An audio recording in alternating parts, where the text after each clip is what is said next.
Bonjour YouTube.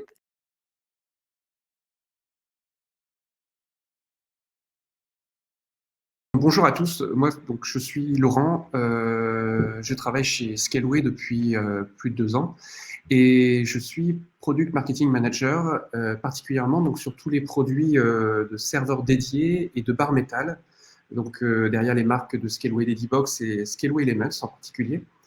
Euh, donc aujourd'hui, on va se faire vraiment un focus sur une solution SaaS. Donc j'imagine que parmi vous, il y a un grand nombre de personnes qui ont une plateforme SaaS ou qui prévoient d'en monter une. N'hésitez pas à partager ou de lever la main pour nous montrer votre intérêt ou parce que vous êtes bien concerné par le SaaS dans le chat. Aujourd'hui, donc, je vais initier le sujet en premier lieu par un petit contexte pour ceux qui ne le sont pas et qu'on ait le même vocable durant cette présentation. Donc le cloud computing. Le cloud computing, donc Scaleway. Scaleway, nous, on est au milieu effectivement d'un marché qui est le fait de fournir de la matière première informatique, qui est l'activité en fait de CSP, de Cloud Service Provider. Et en face de nous, effectivement, vous retrouverez d'autres concurrents, hein, IBM Cloud, AWS, OVH, DigitalOcean, GCP ou Azure. Nous, effectivement, Scaleway, on a une particularité, c'est qu'on est plus large que la majorité de ces acteurs-là, dans le sens qu'on est capable de pouvoir proposer d'autres services. Donc, en fait, on a une activité de on-premise. On-premise activity, c'est vraiment l'activité de data center. C'est peut-être le cas de certains d'entre vous d'avoir effectivement un data center en propre ou d'avoir de la colocation pour quelques racks ou plusieurs baies au sein d'un data center. Et en fait, vous vous retrouvez à devoir manager toutes les couches à partir d'une partie du réseau jusqu'à effectivement l'applicatif, votre solution SaaS que vous proposez. Et de notre côté, si vous prenez en fait chez Scaleway Data Center des baies, nous on va s'occuper effectivement de la partie énergie du data center, potentiellement de certains gestes de proximité, et également de la première partie de réseau qu'on va vous apporter dans vos racks. Donc ça, c'est le premier élément, c'est un élément qui est important parce qu'effectivement, ça fait partie en fait de l'histoire également des cloud providers et de vous-même également en tant que fournisseur de solutions SaaS. Et ensuite, vous avez 3 types de plateformes qui sont celles qui me permettent de bien positionner un peu le sujet d'aujourd'hui. C'est le IaaS, le PaaS et le SaaS.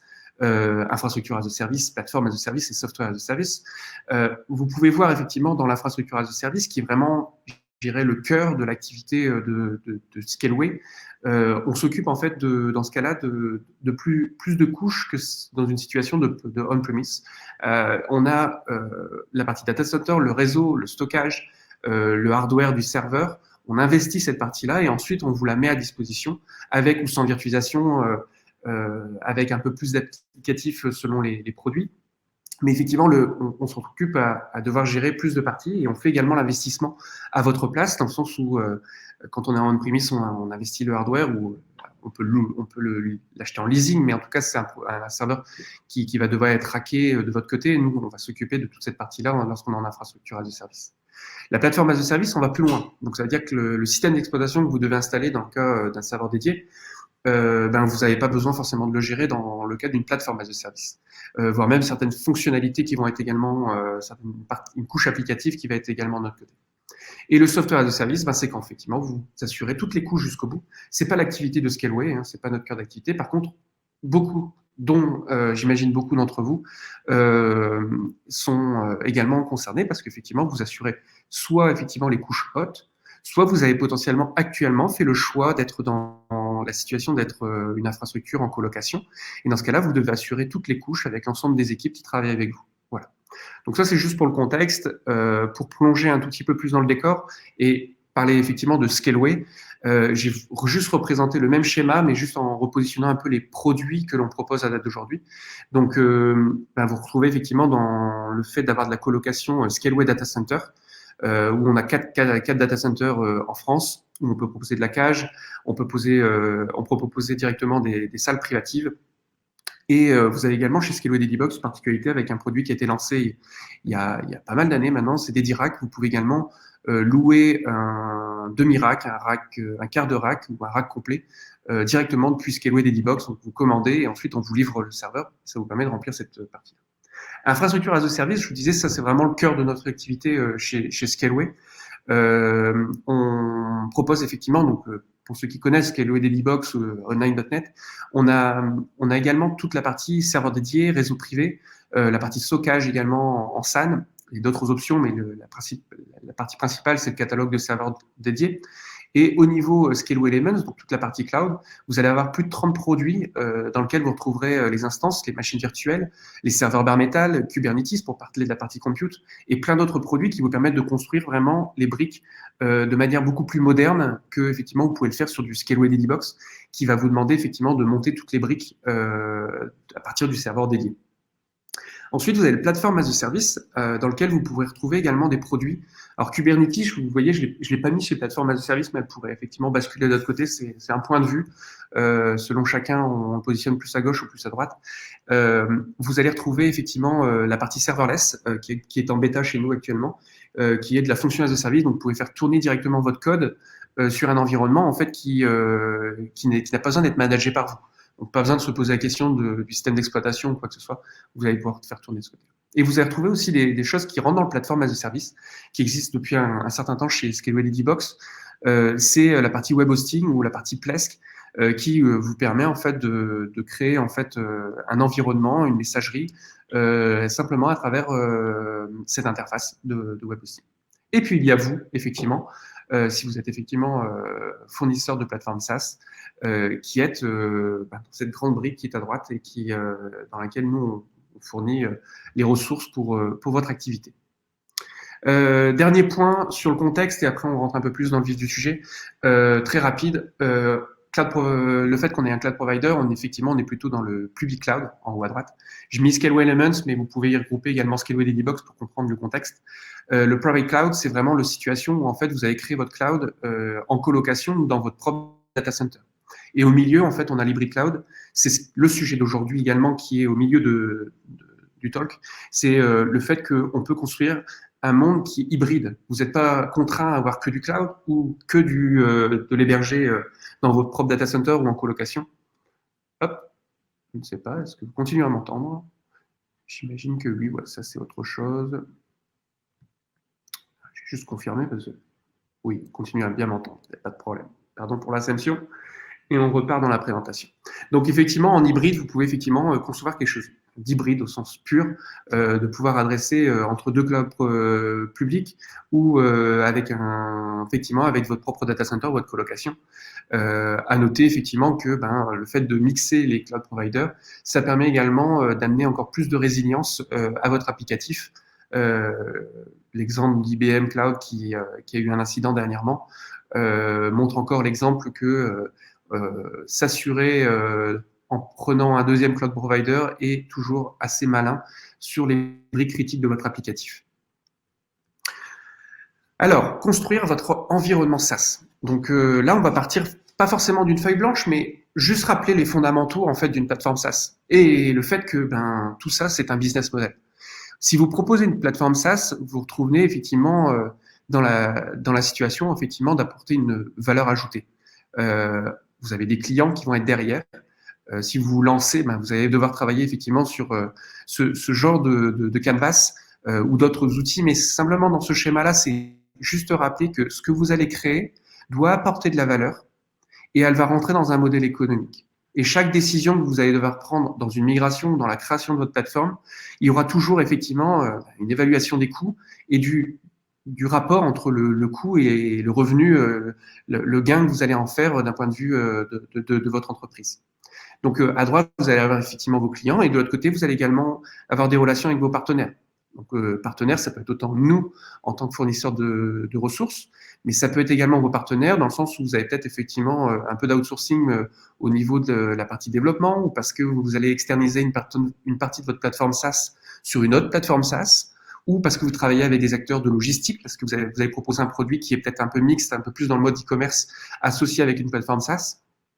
Toutes les contraintes qui sont associées. Donc, gardez bien ça au cœur de nos échanges parce que je vais vous donner des briques pour vous amener à pouvoir prendre des décisions dans une migration, dans une création d'une plateforme SaaS. En tout cas, vous donner quelques conseils qui vous aideront dans ces décisions. Ici, c'est un schéma également dans cette vue générale qui est donc le graphique qui est à droite. il est divisé en 3 étapes. Si vous regardez en fait la courbe le cycle de vie en fait d'un produit, un cycle de vie de produit va avoir dans l'espace-temps en fait une phase d'émergence, une phase plutôt de R&D, de pilote initial. C'est l'introduction de votre produit. Ensuite, vous avez une phase de croissance où en fait vous allez chercher à stabiliser votre produit. Et ensuite, c'est la période fast, la période que tout le monde souhaite, qui est la phase en fait de croissance, le scaling. C'est pour ça qu'on s'appelle Scaleway aussi. On accompagne le scaling en fait de vos plateformes pour la phase de maturité. Ces 3 phases-là sont importantes et je vais revenir un petit peu dessus. Les 2 premières, c'est celles où vous investissez. Et la 3e, c'est celle où on rentre réellement le chiffre dans l'entreprise. Et j'ai pas parlé des phases d'après parce qu'effectivement, une fois qu'on passe une phase de maturité, il faut éviter de rentrer dans la courbe du cycle de vie où ça rebaisse. Mais il faut effectivement garder l'innovation et apporter à votre produit la transition vers le produit futur parce que chaque produit a effectivement ce cycle-là avec un espace-temps qui n'est pas toujours le même. Donc, au tout début, ou si vous êtes effectivement dans cette phase de réflexion, il est important de revenir un peu au MVP. Le MVP, c'est le minimum que vous devez proposer à votre client pour que votre plateforme ait une valeur. Donc, ne cherchez pas forcément à avoir tout de suite la Ferrari de vos rêves. Cherchez effectivement plutôt à concevoir le minimum pour votre client. Donc, pour ce faire, le fameux POC, le Proof of Concept qui est à faire, faites le test. Conceptualisez effectivement votre MVP avec tendance, si vous êtes en phase de création, ça peut être effectivement avec des maquettes visuelles ou même simplement quelques schémas. Vous pouvez avoir quelque chose de non abouti, sans base de données, mais qui vous permet en fait de discuter avec votre client final. Et là, vous allez avoir en fait du feedback. Et avec ce feedback-là, vous allez pouvoir en fait améliorer votre produit, même s'il n'est pas encore lancé, parce que dans la phase de pilote, la phase de pilote et vos investisseurs qui seront peut-être derrière ou qui vous accompagnent aujourd'hui dans une phase de réinvestissement dans votre plateforme, attendent en fait également d'avoir ces feedbacks du client. Est-ce que effectivement les choix qui ont été mis sur la table au moment de l'investissement finalement demandent d'être un peu ajustés parce que le marché il a peut-être déjà bougé ou parce qu'il y avait des fausses un retour insuffisant en fait client. Donc gardez ce lien-là et comme les DevOps le savent, il faut pas hésiter effectivement à améliorer les choses au fur et à mesure. Donc construire, apprendre et ajuster. Ayez vraiment ce cycle-là au quotidien, tout en gardant les choses simples. On peut de temps en temps se perdre dans la technologie ou dans la passion qu'on peut donner en fait dans sa plateforme en voulant apporter trop de choses ou en l'apportant de manière trop complexe. Donc gardez-le simple, votre produit, votre fonctionnalité que vous voulez apporter pour qu'elle fonctionne vous-même quand vous allez sur une plateforme SaaS. Vous souhaitez vous y connecter très rapidement et vous souhaitez pouvoir faire l'action dont vous avez besoin en quelques secondes. Donc gardez-le en tête. Et pourquoi le cloud dans tout ça ? Ben oui, parce que le cloud, à la différence de ce qu'on voyait quand on devait investir du hardware, investir des mètres carrés, négocier avec le fournisseur et ensuite pouvoir s'installer, le cloud permet d'être agile. Il vous permet en fait de tester, de démonter, d'automatiser également, et il vous permet aussi de scaler. Imaginez, vous avez estimé une croissance dans votre business plan et vous devez effectivement apporter une croissance qui est bien supérieure à celle que vous avez. Être en blocage ou avoir une plateforme qui commence à être en manque de performance, c'est le pire. Donc, si vous avez une plateforme qui est designée pour, vous allez pouvoir effectivement scaler. Donc, hop, on va passer au slide d'après, qui va être effectivement maintenant qu'on va parler vraiment de la plateforme SaaS.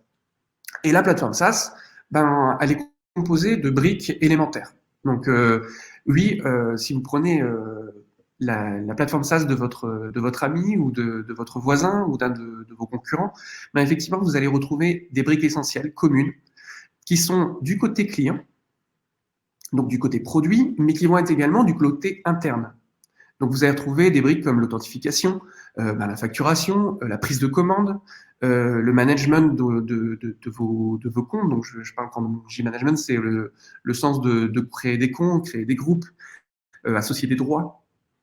Et un sujet qu'on va détailler juste après, la phase d'onboarding ou le offboarding qu'il ne faudra pas oublier. Et l'autre côté, vous allez également avoir des briques qui sont des briques pour le support, pour l'interne.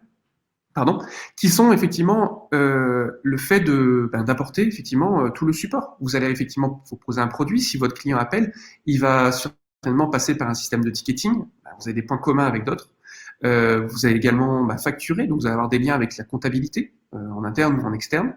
Vous allez également avoir des liens avec toutes les équipes opérationnelles qui auront besoin également de pouvoir avoir le système de log, d'avoir également tous les outils de monitoring, par exemple, les environnements de test, de staging, et les équipes marketing également, parce que lorsque vous allez avoir votre client qui va arriver, vous allez peut-être effectivement envoyer un email de bienvenue, etc. Et d'autres actions qui vont être associées pour pouvoir faire des campagnes d'emailing ou des choses de ce type avec les équipes. Donc tous ces éléments-là, c'est des éléments communs qui vont pouvoir être traités de manière différente. Et de temps en temps, vous n'avez pas forcément besoin de réinventer la poudre. Il y a certains outils, imaginons le sujet du support. Est-ce que vous devez redévelopper un outil de ticketing en interne ou est-ce que effectivement votre outil SaaS va se connecter avec un outil externe pour pouvoir gérer le ticketing? C'est une vraie question et selon votre plateforme, vous allez aller vers telle solution ou vers telle autre solution. Donc, pensez effectivement à ces briques de base. Je vous ai parlé effectivement de l'onboarding. Donc, j'ai pas parlé de ma carrière, mais j'ai travaillé dans 2 sociétés qui ont développé des solutions SaaS à 2 échelles complètement différentes. Et la phase d'onboarding est vraiment un élément cœur de votre réflexion. Effectivement, une fois que votre client sera venu sur votre plateforme pour créer son compte, effectivement, il va rentrer dans cette phase d'onboarding. Et la phase d'onboarding, elle est super importante dans sa définition parce que, en fait, c'est celle qui va simplifier cette période d'arrivée. On parle quand on achète une maison, des premières minutes qui font qu'on va se décider à acheter. Là, dites-vous, vous avez votre client qui a acheté, mais une fois qu'il rentre sur la plateforme, c'est le moment où il va se dire, je vais vraiment l'utiliser ou je vais aller ailleurs ou je ne vais pas l'utiliser tout simplement et rester potentiellement sur une solution ancienne. Donc, la phase onboarding doit être extrêmement fluide, elle doit être extrêmement bien accompagnée, elle doit être extrêmement bien gérée par l'ensemble des équipes pour qu'elle ait toujours cette fluidité. Donc, pensez à l'environnement de provisioning, c'est-à-dire au moment où vous allez déployer, alors là, on va rentrer dans la phase plus technique, mais au moment où le client va arriver et où on va lui créer en fait son environnement, est-ce qu'on a besoin de provisionner des machines, une base de données qui va lui permettre en fait d'utiliser votre outil? Donc, est-ce qu'on va créer et isoler le client sur une partie de la plateforme? Est-ce qu'on va se retrouver dans une situation où la plateforme est mutualisée en partie et dans ce cas-là, il n'y a pas forcément de provisioning à part les provisionnings de compte, les accès qui vont devoir être associés. Donc, est-ce que vous devez activer toutes les features ou pas? Parce que selon le pack peut-être que vous avez défini au départ, le client ne va pas utiliser toutes les fonctionnalités, donc ça ne sert à rien de potentiellement activer une fonctionnalité qui demande du GPU pour pouvoir faire de l'intelligence artificielle. Vous allez certainement avoir besoin de populer des données dans une partie des bases de données ou dans certains microservices. Vous avez besoin effectivement peut-être de générer des accès extérieurs. Donc peut-être, je parlais de solutions SaaS externes. Il va peut-être falloir effectivement générer un accès vis-à-vis de l'extérieur pour pouvoir avoir l'interfaçage avec les outils externes. Et peut-être beaucoup d'autres actions pour designer votre plateforme à penser. Écrivez-le. C'est un document à partager avec l'ensemble des équipes et qui doit être bien maintenu pour ensuite, derrière, effectivement, assurer toute son automatisation et son déploiement. Au milieu de tout ça, oui, bien sûr, aujourd'hui, pensez API au minimum. Bien sûr, il y a d'autres outils à penser. Si vous devez automatiser des environnements, pensez effectivement à Terraform pour pouvoir déployer vos environnements ou d'autres outils d'automatisation, Nomad ou j'en passe d'autres. C'est pas le but de parler pure techno aujourd'hui, mais effectivement plus vous donner des éléments complémentaires sur votre réflexion de migration ou de création de plateformes SaaS. Donc, je disais, oui, effectivement, soyez pas tout seul, mais construisez votre plateforme en équipe. Donc, définissez une équipe, c'est un projet, c'est potentiellement l'ensemble de votre entreprise qui doit travailler là. Donc, définissez bien les équipes qui doit travailler sur la conception des différentes phases et travailler effectivement en tant qu'architecte moderne. Si vous êtes du côté technique ou pas, pensez en tout cas à avoir une démarche démarche agile, j'en ai parlé déjà un petit peu avant, mais effectivement, ne sortez pas effectivement quelque chose de monolithe qui est pas malléable et qui ne vous permet pas en fait de modifier votre business. On connaît beaucoup d'entreprises qui se sont fait rattraper par des pure players parce qu'effectivement, ils sont partis d'une feuille blanche et ça leur a donné l'agilité. Donc, essayez de donner cette agilité dans votre plateforme pour vous permettre effectivement de permettre de se dire, bah voilà, le marché risque d'évoluer comme ça. Cette partie de plateforme, bah, il faut que je la décompose en trois parce que effectivement, peut-être il y aura la deuxième partie qui va scaler, mais les deux autres n'auront pas besoin. C'est évident de temps en temps par rapport à une plateforme de se dire que ça va évoluer de cette manière-là, ou de se dire que telle partie, je ne la fais pas et je la sous-traite parce que c'est pas mon cœur de métier. Et donc la proposition de valeur que je parlais tout à l'heure, elle est pas à cet endroit-là dans votre entreprise. Donc incluez un acteur externe qui viendra effectivement vous soulager effectivement de cette partie et concentrez-vous sur l'endroit où vous apportez de la valeur auprès de votre client. Partagez avec vos collègues. Souvent, quand on est dans une plateforme SaaS, on est dans un incubateur, on est dans un écosystème où on rencontre beaucoup de personnes. Alors même s'il y a la période de Covid, ça ne nous empêche pas d'être tous connectés. La preuve, on est là aujourd'hui. Mais échangez avec vos collègues pour effectivement construire votre plateforme et la rendre toujours agile. Définissez les technologies. Alors si vous êtes tout au début, c'est important. Si vous êtes dans un projet de migration, vous allez devoir également reposer ça au milieu parce qu'effectivement, vous avez peut-être des licences liées aux bases de données, liées à certains softs que vous utilisez dans votre plateforme. Et donc, si vous devez réinvestir de la licence, si par exemple vous avez vos bases de données en SQL Server, effectivement, votre réflexion sur comment onboarder un client, comment le basculer, il va y avoir effectivement cette réflexion. Si vous utilisez différentes solutions utilisant des licences, ça peut effectivement apporter certaines réflexions. De la même manière que si vous utilisez des solutions open source, il y aura peut-être, il manque un petit tiers, excusez-moi, mais vous allez avoir effectivement d'autres réflexions qui effectivement, qui est-ce qui va pouvoir les maintenir? Est-ce que je vais pouvoir facilement recruter de futurs collègues ou les équipes qui me permettent en fait de le développer de manière évolutive et ne pas me retrouver du jour au lendemain à ne plus pouvoir maintenir certaines couches de ma plateforme parce que j'ai perdu la personne clé qui était capable de le faire et que sur le marché aujourd'hui on n'utilise plus du tout. Exemple de la S400, c'est pour ceux qui auraient encore de la S400 dans leur plateforme. La partie performance. Quelle est la performance que vous allez avoir besoin de mettre en place sur votre plateforme, la scalabilité que vous devez prendre, les technologies donc, qui sont associées, sélectionner les langages que vous allez avoir utilisés pour être interfacés avec nos plateformes ou avec vos différents sous-traitants si vous avez effectivement des connexions qui se font sur l'extérieur. Donc, j'utilisais les bases de données ou également potentiellement les frameworks aussi que vous avez utilisés. Je parlais de ne pas forcément tout réinventer. Vous avez vu, il y a des briques initiales à mettre. Si vous voulez développer votre plateforme SaaS, vous pouvez la migrer ou migrer tout ou partie de votre plateforme. Regardez également ce qui existe dans les frameworks ou dans les logiciels existants sur le marché. Il y a plein de solutions qui sont disponibles et qui vous permettent de gagner du temps dans vos développements. Je l'ai dit juste après, la solution externe est déjà évoquée. Le point suivant, c'est le fait de créer des cycles de release rapides. Donc, on parle en DevOps, hein, mais n'oubliez pas d'avoir un système d'automatisation de CI/CD qu'on peut mettre en place pour pouvoir automatiser vos déploiements. Ça vous permet de sortir plus rapidement des mises à jour. Je parlais du client, mais si votre client vous fait un retour en disant il me manque cette fonctionnalité et vous lui dites je la sors dans 6 mois, entre-temps, il ira certainement à la concurrence. Donc, si vous avez un cycle court, alors ça peut pas répondre à toutes les choses, mais si vous êtes capable en tout cas de pouvoir lui apporter des petites modifications rapidement et qui permettent d'améliorer le produit tous les jours, c'est super important et ça vous rend effectivement agile. Un point important et plus lié effectivement avec votre fournisseur d'accès, ça fait partie de l'ADN également de chez Scaleway. Fournissez en fait, utilisez un design de plateforme agnostique. C'est un mot très utilisé, mais AWS, on y pense tous quand on pense cloud, forcément, c'est un des pionniers dans le domaine du cloud. Par contre, le nombre de technologies qu'ils peuvent proposer dans lequel ils vous disent que c'est plus simple, mais ils vous donnent effectivement une situation où vous allez être bloqué parce que le jour où vous allez pouvoir basculer, vous allez vous retrouver effectivement à devoir tout redévelopper. Mais si vous utilisez par exemple du S3 en object storage pour stocker vos données, on est compatible. Et donc, par exemple, vous pouvez basculer chez nous. Il y a d'autres acteurs qui peuvent être également compatibles.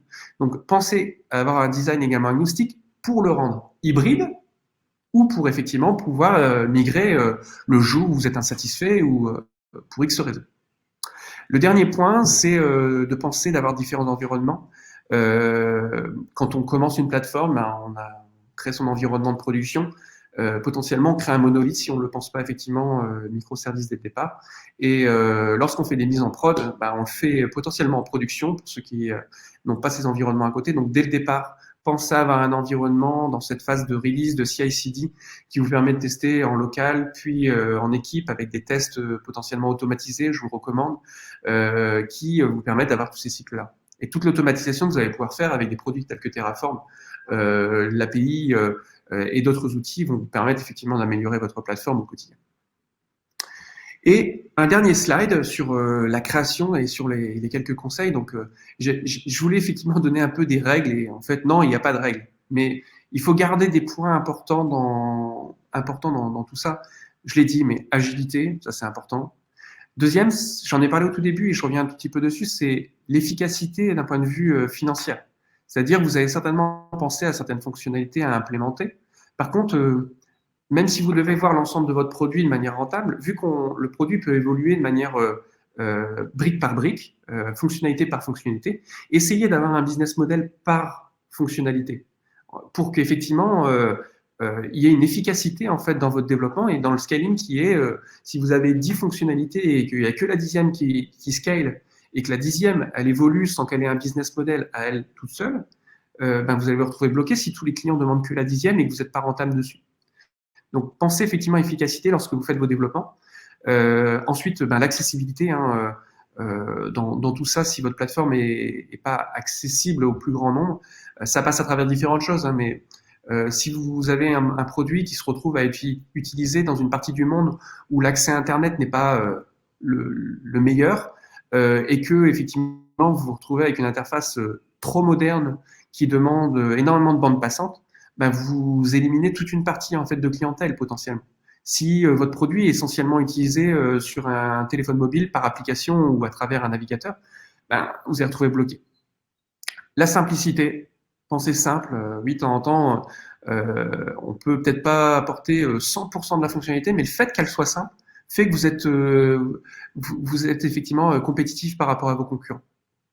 Ensuite, la répétitabilité, peut-être un peu difficile en français, le fait que vous allez pouvoir répéter, voilà, tout simplement une action, donc automatiser. Alors l'automatisation n'est pas forcément à penser partout, et des moments c'est plus rapide de le faire une fois et d'avoir un petit doc écrit quelque part pour pouvoir le rejouer un jour, mais essayez de penser au fait que certaines actions vont devoir être répétées, et donc l'automatisation et le développement associé seront importants.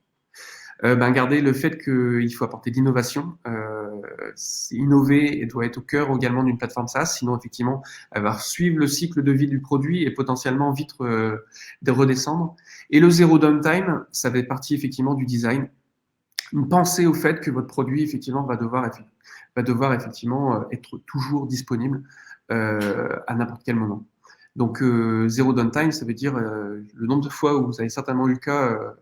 J'ai toujours l'impression que quand je vais sur le site de ma banque, c'est le moment où j'ai le message « c'est indisponible ».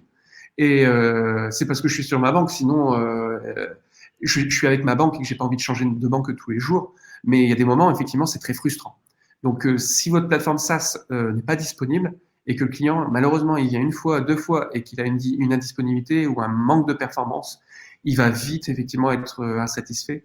Donc pensez votre solution comme étant la plus disponible possible pour éviter cette insatisfaction qui va perdre votre client. Juste avant de revenir 2 secondes sur le chat et peut-être m'assurer que tout le monde suit bien cette première phase du talk, je vais faire un petit tour d'horizon parce que je vous ai parlé qu'on a 30 produits chez Scaleway. Vous pourrez regarder là. Là, il y a une grande partie des produits qu'on propose. Pour ceux qui ne connaissent pas encore très bien, Scaleway Elements, en fait, c'est toute la partie. Donc, cloud public. On a construit ça donc avec 5 grands piliers et un 6e qui est au milieu, qui est effectivement tous les briques compute, avec de l'instance, des machines virtuelles, du bare metal, Kubernetes, Container Registry pour pouvoir faire vos images pour déployer ensuite dans Kubernetes par exemple ou ailleurs, et utiliser également la partie serverless qui existe en deux manières, avec la partie fonction ou la partie container as a service.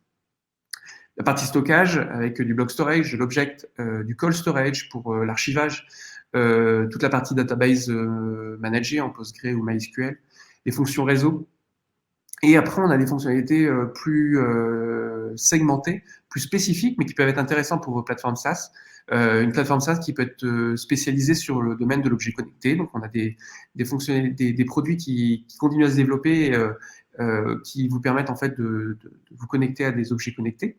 Ça peut être également d'apporter de l'innovation dans vos produits avec de l'intelligence artificielle. Elle peut se faire sur d'autres produits compute, mais le GPU peut effectivement avoir aussi son sens pour apporter certaines fonctionnalités d'intelligence artificielle dans votre produit. Et puis toute une brique d'outils, tout un ensemble de briques outils, avec la console, l'API, la CLI, Terraform que j'ai parlé, Cloud Init, les SDK aussi qui vous permettent de développer en Go ou en Python directement sur nos plateformes pour simplifier vos implémentations, la partie multi-user, et plein de fonctionnalités qui continuent à se construire avec les 250 personnes qui travaillent chez Scaleway tous les jours. Donc ça, c'est la partie de chez Scaleway Elements, et la deuxième partie qui vous montre un peu toutes les briques qui vous permettent en fait de construire votre plateforme SaaS. Chez Scaleway Ladybox, vous retrouvez en fait toute la partie serveur dédié.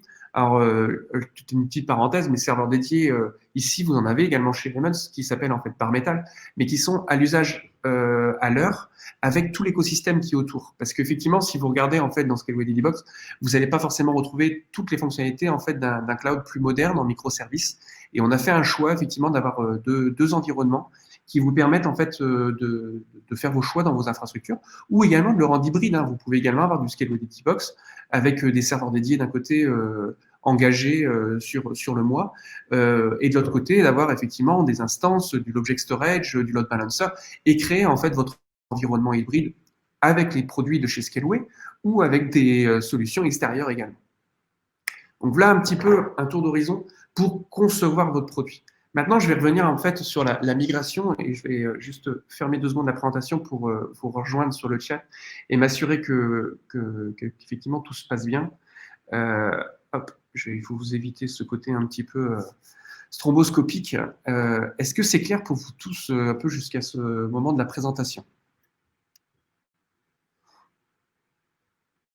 Un petit message sur le chat pour confirmer et engager la deuxième partie. N'hésitez pas un peu à initier aussi vos questions. Merci en tout cas pour les retours. N'hésitez pas à poser vos questions également dans le petit onglet questions, et on reviendra sur les questions à la fin de la présentation. Par système de vote, vous pouvez également voter sur les questions posées par vos collègues de Talk pour effectivement construire et répondre en premier lieu aux questions les plus votées. Engageons la deuxième partie. Donc, je vous refais un petit effet stromboscopique juste avant. Basculer sur ma presse. Hop. Et on engage la deuxième partie du talk. Hop. Alors, la migration. La migration, gros sujet, parce qu'effectivement, si vous avez une plateforme qui est déjà en production, comment va-t-on migrer? Alors, de temps en temps, ça peut être très simple, de temps en temps, ça peut être très compliqué. Est-ce qu'on y touche? Est-ce qu'on n'y touche pas? On va se retrouver dans plein de questions. La première chose, c'est un système de balance. Parce qu'effectivement, est-ce que je fais? Est-ce que je fais pas? Ouais, mais mon compétiteur, il va lancer tel produit, ou il a déjà lancé tel produit, ou le marché va vers ce domaine-là, donc il faut que j'y aille. En combien de temps? Parce qu'il y a un moment, quand vous allez vous lancer, est-ce que ma plateforme doit être disponible dans quelques heures? Non, quelques jours, quelques mois. De temps en temps, on va parler de projets qui vont parler effectivement de plusieurs années, si effectivement votre plateforme est très conséquente. Et de l'autre côté, vous devez apporter de l'agilité, des nouvelles technologies, de l'innovation. Donc, vous allez effectivement devoir trouver des compromis. Comme dans une vie personnelle, une vie sentimentale, on doit trouver des compromis. Et dans votre infrastructure et dans votre plateforme SaaS, dans votre projet, vous allez devoir trouver des compromis pour répondre aux besoins de votre client par rapport à à la rentabilité de vos produits également. Potentiellement, vous allez changer vos grilles tarifaires, lancer des nouvelles offres pour pouvoir accompagner cette croissance, etc. Donc, en premier lieu, la première chose que je vous dirais, c'est, alors je vous parlais d'équipe tout à l'heure pour pouvoir concevoir votre plateforme SaaS, mais en système de migration, constituez votre équipe, bien sûr. Parce que si vous engagez un projet comme ça et que vous le faites tout seul, vous êtes mort. Vous allez effectivement aller droit face à un mur. Donc, en premier lieu, bien sûr, vous allez devoir mettre vos clients au milieu. Hein. Je ne vous ai pas cité sur ce schéma, mais incluez les équipes d'engineering, les équipes de développement, les équipes opérationnelles, incluez les équipes sales, les équipes marketing, le service client. J'en ai oublié, hein, ça dépend comment votre entreprise est organisée. Même si vous êtes tout seul dans votre entreprise, parce que certaines plateformes SaaS se lancent tout seules, et je le comprends tout à fait, entourez-vous. Entourez-vous. Alors, j'ai marqué Scaleway parce que nous sommes là. Petite dédicace encore à Greg qui n'hésite pas à nous pinguer régulièrement sur Slack pour pouvoir effectivement avoir quelques conseils. Et on est là. Nous, en tant que cloud provider, ça fait partie de notre ADN d'être aux côtés de nos clients pour vous aider à vous construire. Donc, il y a nous. On peut être également là pour effectivement accompagner les startups. Vous en saurez plus dans les prochaines semaines. On a également, mais vous avez également autour de vous vos collègues, au sens vos amis, même potentiellement votre famille. Hein, quand vous avez une idée de projet et vous avez besoin peut-être d'un avis, pas forcément d'expert, potentiellement d'un avis de novice, ou d'avoir un œil neuf sur votre plateforme, partagez-le et incluez également potentiellement des personnes externes pour pouvoir assurer le succès de votre projet. Donc ça, c'est un deuxième élément qu'il ne va pas falloir oublier. Ce schéma-là, c'est un petit schéma un petit peu plus pour financier, mais qui est important parce qu'à la fin du mois, on a toujours besoin effectivement de verser son salaire et on doit regarder la rentabilité de sa propre entreprise. Et ici, il y a le fish model qui est très utilisé pour toutes les technologies. Donc, vous avez deux courbes, la courbe de la rentabilité, le revenu, hein, le cash qui rentre dans l'entreprise, et les coûts, les frais mensuels ou même avec la partie amortissement qui peut être fait dans votre entreprise, qui est la deuxième courbe. Et dans l'espace-temps, vous allez effectivement avoir toute la phase qui est au milieu, la phase de transformation. Donc, c'est le moment où vous allez engager votre transformation de votre projet. Alors, ça peut être la transformation complète de l'entreprise, ça peut être la migration, qui est le sujet d'aujourd'hui. Et vous allez en fait vous retrouver dans une phase où, ben oui, il va falloir réinvestir dans votre projet, dans la phase de migration. Donc, vous allez effectivement avoir plus de coûts, parce que vous allez maintenir potentiellement deux plateformes en simultané. Et donc, comme vous allez avoir des coûts, vous allez diminuer votre revenu d'entreprise. Alors, dans ce schéma-là, il est un peu extrême parce qu'il montre que dans la phase de migration, vous perdez de l'argent, si on fait un peu le bilan un peu de la situation, et que vous en récupérez seulement à la fin. Selon la manière où vous assumez votre projet, la manière où vous assurez vos marges dans votre projet ou dans votre produit tout simplement, vous allez effectivement vous retrouver dans une phase où en tout cas vous aurez moins de gains pendant la phase de migration. Et donc vous allez devoir effectivement assurer la rentabilité de chaque petite brique de migration que vous allez assurer. D'où le fait de tout à l'heure, je vous parlais effectivement d'avoir quelque chose de bien modélisé phase par phase. Donc maintenant, je vais venir un peu sur les types de migration et les différentes stratégies qui en sont associées. Alors, oui, alors il y a plein de solutions, mais j'ai essayé de vous faire 4 types de migration et juste avant de venir dessus, je vais juste revenir un peu sur le principe de single tenant, multi-tenant qui est souvent utilisé. Juste avant donc des 4 types de migration, ici vous avez en fait 2 contextes tout simples. Si vous installez tout sur la même machine, vous êtes dans la situation où en fait tous vos clients viennent sur la même machine. Si vous avez plusieurs machines avec plusieurs clients, vous isolez en fait vos environnements. Donc le single tenant, c'est le principe effectivement où vous créez une isolation par environnement client. Alors, quand je dis environnement client, ça peut être vraiment au client individuel ou ça peut être à l'environnement de l'entreprise ou si une entreprise vend une plateforme SaaS de gestion immobilière, dessus, elle va se retrouver effectivement soit avec un environnement où tout le monde se connecte sur la même infrastructure, ou potentiellement la solution SaaS va être un environnement avec des serveurs différents pour chaque agence immobilière, par exemple. Donc d'un côté, le single tenant et le multi-tenant. Bon, maintenant on a tous les éléments, allons dans le vif et ici abordons les différents modèles de migration. Il y en a 4 vraiment que je souhaite présenter aujourd'hui. Le premier, c'est le lift and shift. Le lift and shift est très répandu, c'est le premier qu'on peut connaître quand on lit un peu sur le sujet des migrations et des types d'infrastructures vers le cloud. C'est effectivement, je prends une infrastructure et je la déplace sans la modifier. Donc c'est on duplique, c'est le copier-coller. On va revenir un petit peu en détail après. Le deuxième, c'est la migration en fait par stack, par couche, qui est celle en haut à droite, hein, qui est dans la situation que vous avez vu avant, le single tenant, et vous allez migrer en fait une partie de votre application en multi-tenant. Donc vous allez trouver par exemple la couche web, la couche d'infra initiale, où vous allez avoir votre portail où vos clients vont être peut-être à se connecter pour pouvoir commander la partie e-commerce, ou par exemple la partie qui permet de gérer la partie, je sais pas, le portail de facturation. Le portail de facturation qui est une partie de votre plateforme, peut-être elle n'est pas isolée par client. La base de données va être isolée. Par contre, vous allez mutualiser la partie web qui permet d'accéder à cette partie-là. Le troisième, ça va être effectivement une migration service par service. Alors là, juste avant, j'ai été déjà un peu trop précis dans ce que je disais, mais dans la partie service par service, vous allez pouvoir vraiment isoler voilà, le service de facturation et complètement l'isoler avec sa brique de base de données. Parce que effectivement, votre service A va dialoguer avec le service B. C'est-à-dire que le service B, c'est peut-être la gestion de vos utilisateurs. Le service A, c'est celui de la facturation. Et le service A va se connecter au service B pour pouvoir fonctionner. Alors qu'avant, vous étiez avec une sorte de monolithe dans laquelle vous aviez tout au même endroit. Et le dernier, c'est celui que j'appelle Mind the Gap, qui est de temps en temps la meilleure solution. Alors, c'est pas toujours évident de faire ce pas et c'est vraiment une phase importante quand on a une plateforme qui vit depuis un certain temps. Mais j'ai ma plateforme et je ne me vois pas en fait pouvoir la migrer. Et donc, et peut-être vu comment je souhaite le faire évoluer mon produit, c'est peut-être l'occasion effectivement de recréer un nouveau produit qui va reprendre en fait uniquement les fonctionnalités que le client attend, plus des nouveautés, et de me relancer sur un nouveau produit.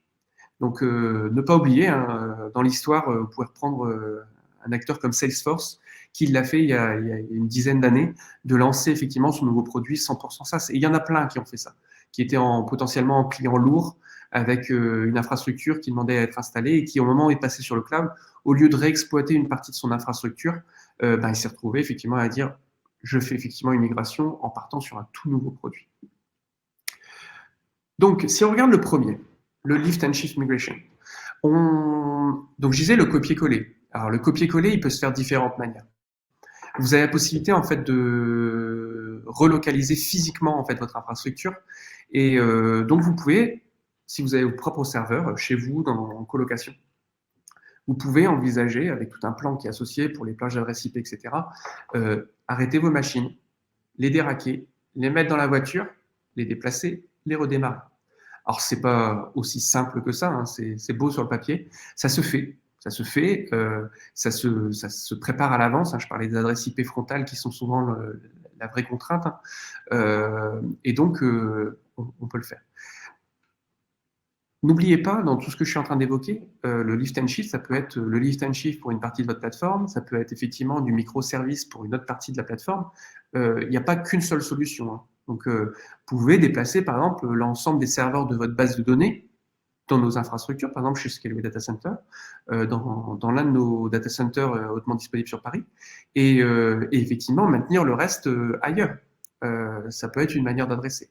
La deuxième, c'est partie de lift and shift, c'est la migration, changement de design, mais de migration quand même physique. C'est-à-dire qu'on ne change pas le fonctionnement et l'infrastructure au sens plutôt, on va dire, applicatif, système d'exploitation, mais vous allez migrer en fait en déplaçant, en réinstallant en fait à isopérimètre sur de nouvelles machines. Vous pouvez le faire sur des serveurs Dedibox, hein, des serveurs dédiés, vous pouvez le faire sur des instances, vous pouvez le faire sur d'autres plateformes, et vous déplacer en fait brique par brique, comme ça, vraiment en réinstallant tel que vos procédures ont peut-être été écrites pour pouvoir le faire, ou en essayant de le refaire si effectivement vous n'avez plus les procédures, et vous pouvez le faire étape par étape.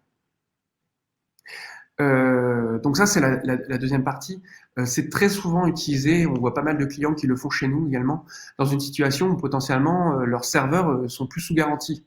Et on rentre dans la période, je suis plus sous garantie, si je perds un disque ou parce que les types de disques que je dois remplacer dans mon RAID physique ne peuvent plus être remplacés, ça veut dire que je dois réinvestir un serveur. Est-ce que c'est pas le moment de migrer étape par étape? Et donc, peut-être effectivement, je vais le faire au fur et à mesure parce que ces serveurs-là ont été amortis. C'est peut-être l'occasion effectivement de basculer. Donc, le lift and shift. Vous avez vu, il y a 4 modèles. Donc là, maintenant, j'engage le deuxième. Le deuxième, donc, c'est effectivement couche par couche. Donc, ça veut dire qu'on va le faire étape par étape.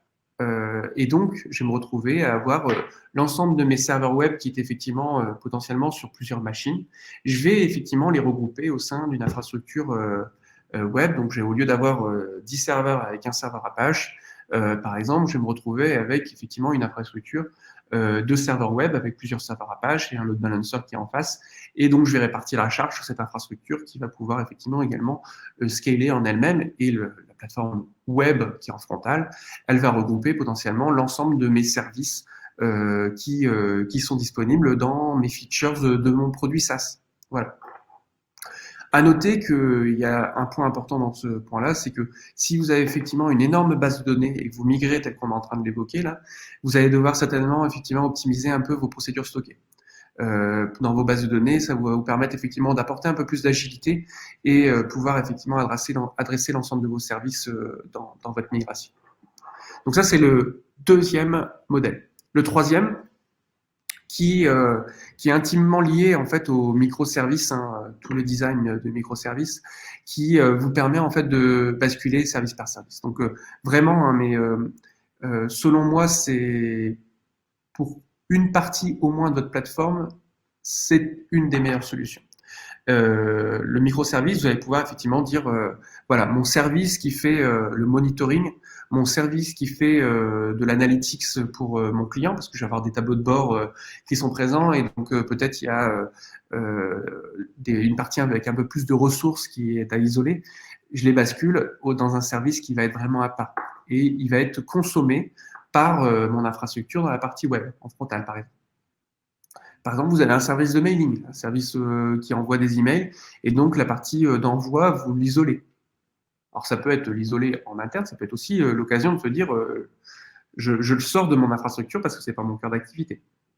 Donc pensez vos fonctionnalités par rapport à votre produit. De toute façon, quand vous regardez votre fiche produit en tant que plateforme SaaS, regardez vos différentes fonctionnalités que vous proposez, et puis regardez par ligne.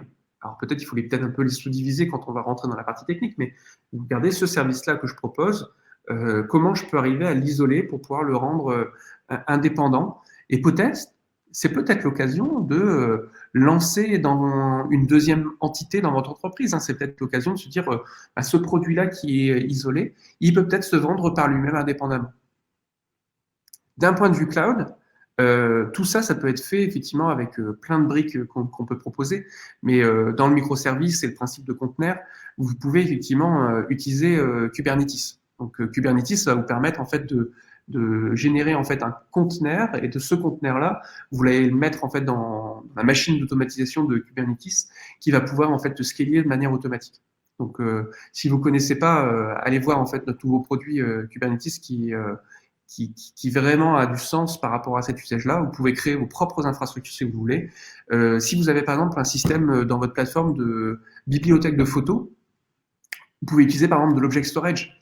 L'object storage, vous allez pouvoir effectivement pouvoir scaler à volonté sur l'object storage et stocker vos données en fait d'une partie de fonctionnalités que vous proposez en tant que feature dans votre produit à vos clients. Donc voilà des idées qui peuvent se faire étape par étape. Alors, je ne l'ai pas mis comme étant le quatrième parce que je n'ai pas eu le courage peut-être de faire un slide, mais le slide Mind the Gap, vous l'avez vu tout à l'heure, il est super important, il ne mérite pas forcément une slide en tant que telle, mais ne l'oubliez pas et n'ayez pas forcément peur de le mettre comme étant une option dans vos décisions pour se dire, effectivement, il faut peut-être effectivement redévelopper entièrement ma plateforme pour pouvoir être pertinent sur mon marché face à mes concurrents. Un point important que j'ai voulu citer, c'est la base de données. Alors c'est jamais évident, mais quand on a une belle plateforme SaaS et qu'on a effectivement une base de données, la base de données a grossi, et tant mieux. Mais effectivement, elle amène de vraies contraintes et une vraie expertise avec des DBA qui peuvent travailler dessus pour pouvoir continuer à scaler et potentiellement assurer la migration.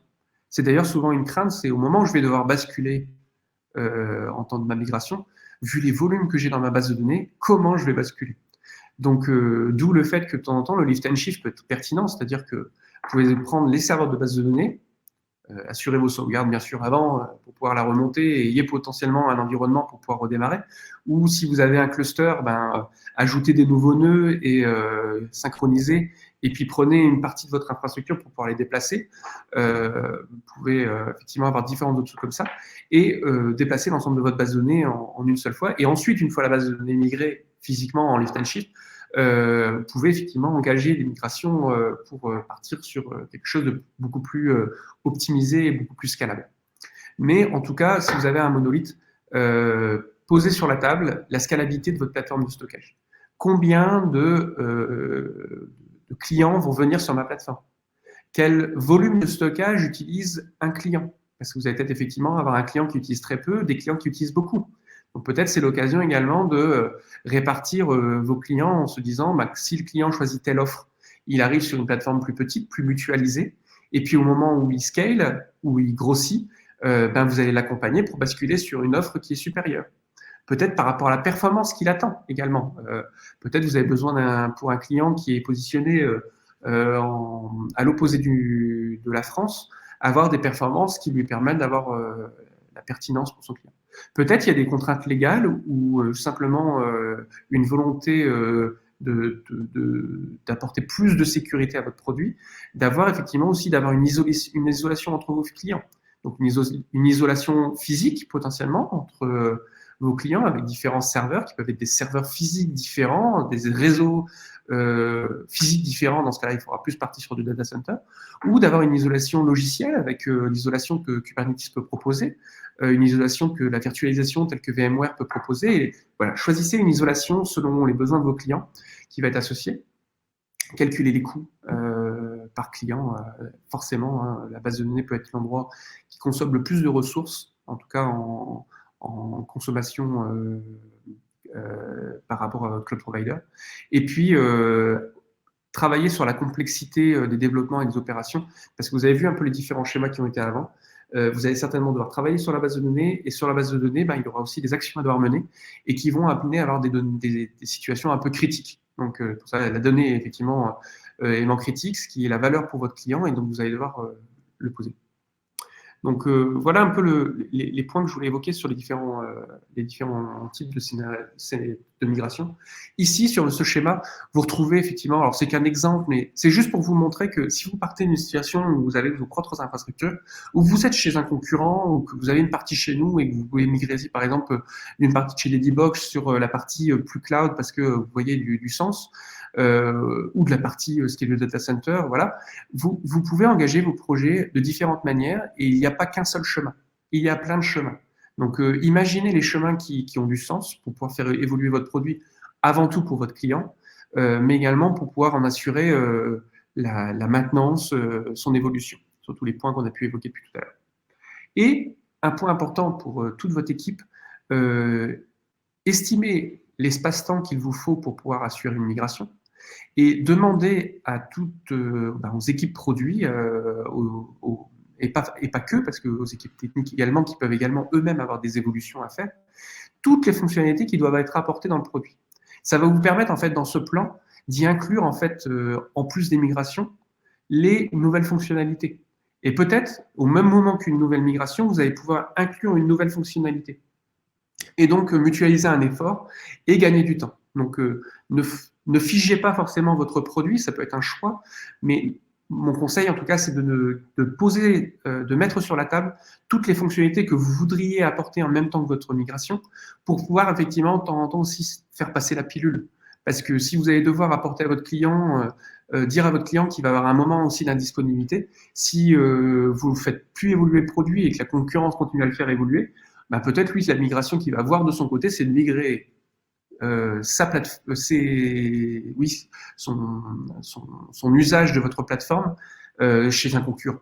Donc, gardez également ce côté-là pour assurer la transition en fait de votre plateforme.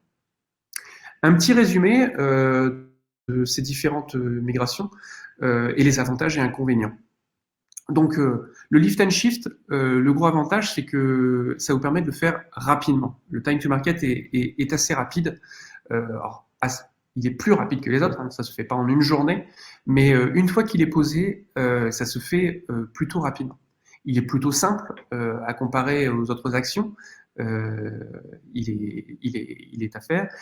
Ça peut être effectivement, je le disais tout à l'heure, une opportunité pour le support des infrastructures qui peuvent effectivement vieillir et quand on a des plateformes legacy, de vieilles infrastructures qu'on doit migrer, ça peut être une occasion également de faire un lift and shift rapidement, qui est efficace et qui résout des vrais problèmes.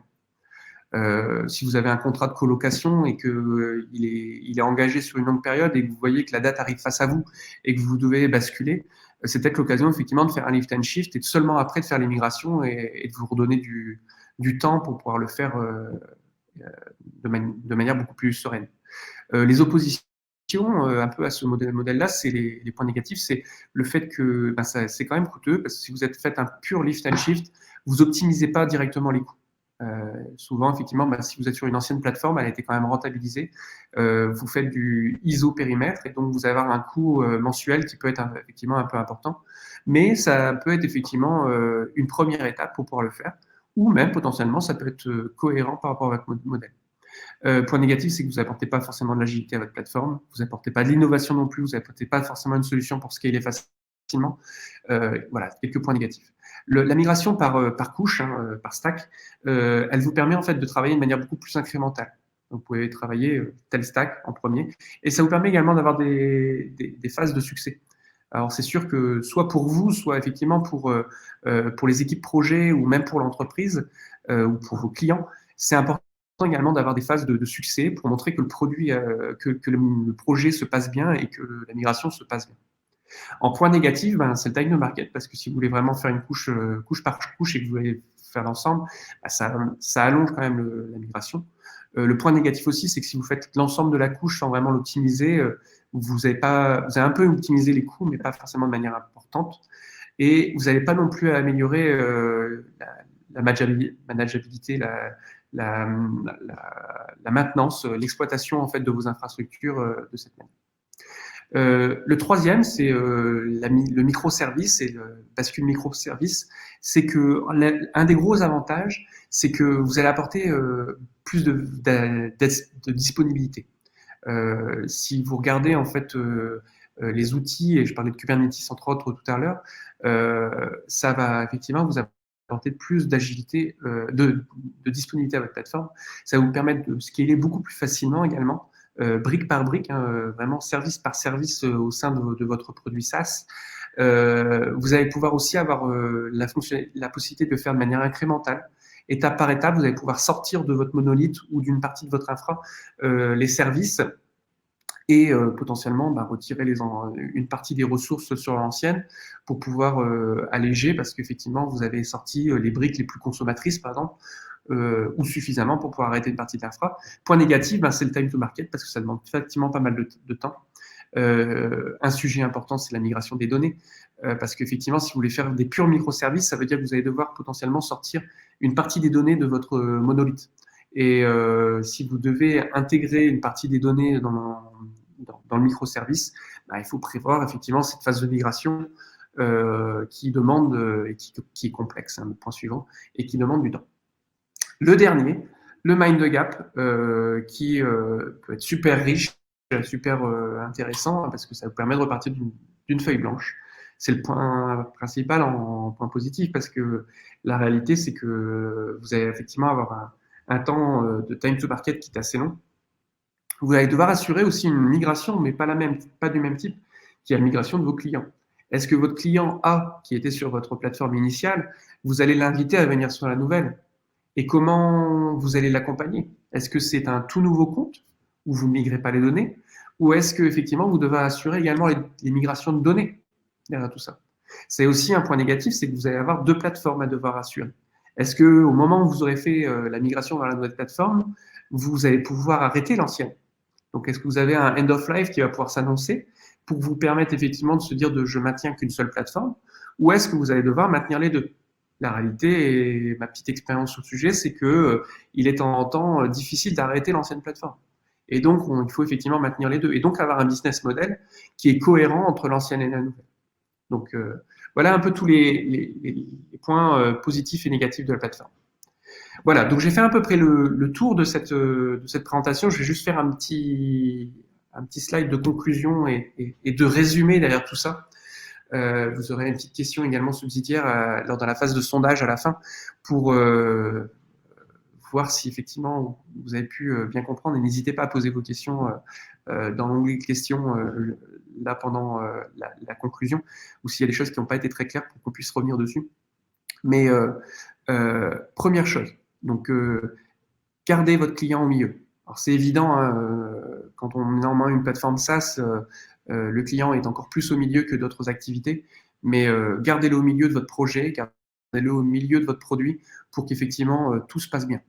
Vous pouvez effectivement potentiellement avoir des bêta-testeurs, en tout cas des personnes intéressées pour pouvoir être aussi les personnes qui vont pouvoir tester les nouvelles fonctionnalités, le nouveau produit et l'améliorer de manière progressive. Créer une équipe projet, j'en ai parlé, hein, vous ayez une équipe projet avec vous.